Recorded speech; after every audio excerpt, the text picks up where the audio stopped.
Now, for me personally, what I find a bit strange and kind of irritating is that in terms of modification of foods in Nigeria, they didn't even start with all these Oyibo foods, apple, peaches, grapes and all that.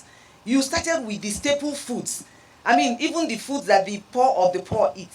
The corn, or the maize, the beans, the rice, the, what are they? The cotton, our cassava, our staple foods. So what exactly is the intention? What exactly is the plan? Now, a lot of people do not even understand what genetic modification is. You know, sometimes they are now beginning to confuse us, saying that they are hybrids. No, in hybrid, in hybrid modification, you take, you can combine a plant that is not doing well with a plant that is doing well. I'm just using layman's terms so that the ordinary man can understand. If I have corn that is not doing well, I can take gene from corn that is doing well and combine it so that I can have a better yield. That is what happens in hybrid. But in genetic modification, transgenic modification, which these people are doing, they take gene from an animal and put in a plant. And this goes against nature. So no matter what anybody says that these things doesn't have any effect on the human body, yes, people that are sick, you will not necessarily trace their sickness, their kidney problems, their cancer, their arthritis, their chronic diseases to the fact that they are eating genetically modified foods. But the truth is that you are what you eat.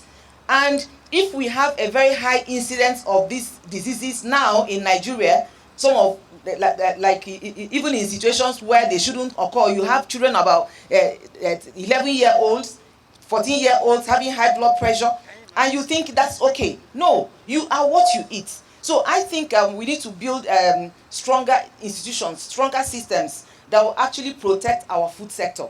Because the way National Biosafety Management Agency and their allies are going, it's as if, okay, whether you like it or not, we're going ahead with this. You know, I want to wax a little bit spiritual. You know, if you read the Bible from Genesis up to Revelation, the Bible tells us, it keeps saying, thou shalt not steal, thou shalt not do this, thou shalt not do that. But when it got to Revelation 22:11, it says, let the one that is stealing continue stealing. Let the one that is lying continue lying. The same way, we get to a point where you say to people, you have been telling them, watch what you're eating, read labels and all that. And some people will tell you, something go kill man now. Okay, no problem. Continue eating. You're the one that's going to get sick. But the truth is this, because this thing is coming from government, from an agency of government, there's a tendency, because they have the resources at their disposal to do all the awareness, not awareness about telling people what GMOs are. No, they are telling people GMOs are safe. They have released a lot of, they said, like the beans, for example. Beans, they said they have been doing that for the past 10 years. Meanwhile, when we talked about the beans, they denied it. But the day they were launching the GMO beans, they said the research has been on for 10 years. So the same way, they will come out 10 years later and tell us, oh, we didn't say this. So Nigerians, what I'm encouraging people to do, take your health in your hands. The destiny of your health is your responsibility. Do not put it into the hands of anybody. Now, you look at the effect of this on the farmers. We were told some years back that farmers who are planting GMO, they are going to be billionaires, they are going to be millionaires in dollars and all that. Please, I work with farmers, and a whole lot of them. I'm yet to see the farmers that are billionaires and millionaires, except the briefcase farmers we have all over the whole place. The genuine farmers are not yet millionaires in dollars as they were promised. Now, you ask yourself, what is the implication of this? The GMO seeds are not replantable. So that means the farmers who are planting them, they're going to be buying these seeds every year. And from who? Who are the people selling the seeds? So these are things we need to look at. We're also encouraging government. If you insist you're going to go ahead with the GMO modification and GMO business and all that, fine, that's your business. But the truth is this, we must find a way of saving our natural seeds. We have a right to do that. The National Seed Council, I don't know what they're doing. Where are we saving our natural seeds? Because the truth is this, if we do not save our natural seeds, we are going to wake up one day and discover that every food we are eating in Nigeria is genetically modified. So the government, I mean, this is a democratic administration. This is a democratic system that we're running. So the way we eat and what we eat also needs to be democratic. I have to be able to decide what I want to eat. Now, another thing I encourage Nigerians to... What do we want? GMO-free Nigeria. So that is what I've gathered here to join our voices to say that enough is enough. We do not want GMO in this country. Food is what makes us. And if what makes us is poison, it means we ourselves have become poison. And that poison is what will kill us.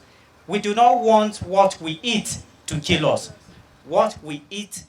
Our demands are that genetically modified organisms should be banned in Nigeria. Reason being because we do not need them and they have implications for our health, our environment, and our economy. We've heard about how farmers lose their rights to save food, to save the seeds, to sell or reuse the seeds. And this does not help our farmers. It makes them want to have the need to buy seeds year in, year out, seeds which are not cheap. And they have to also buy the toxic herbicides that are made to accompany this crop. So we demand a ban on GMOs and we demand a nullification of all permits that have been issued for introduction of GMOs into this country.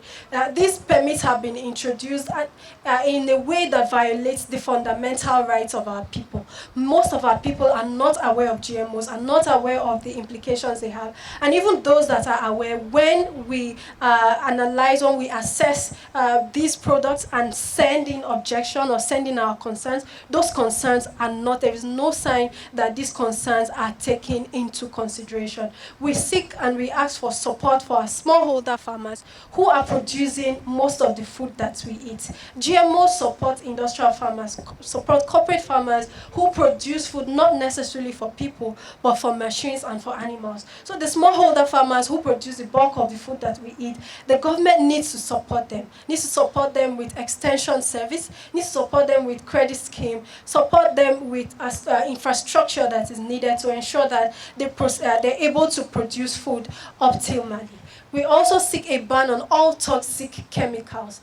Recently, HOMEF issued a report on the state of biosafety in Nigeria. That report shows that over 19 permits have been granted for introduction of GMOs into Nigeria, either for use for food and feed processing, for field trial, or for commercial release. In 2019, BT beans and BT cotton were approved for commercial placement in the country. These are done without adequate consultation with our people, without the people who are consuming these foods knowing exactly what they are consuming. And also, there's been a market shelf survey in over 10 cities across major cities in Nigeria, and that survey has been carried out between 2018 and now, and that survey has revealed that over 50 different products produced by genetic engineering or containing genetically modified ingredients are all over our supermarkets. These are products that we consume on a daily basis. We have cereals like cornflakes,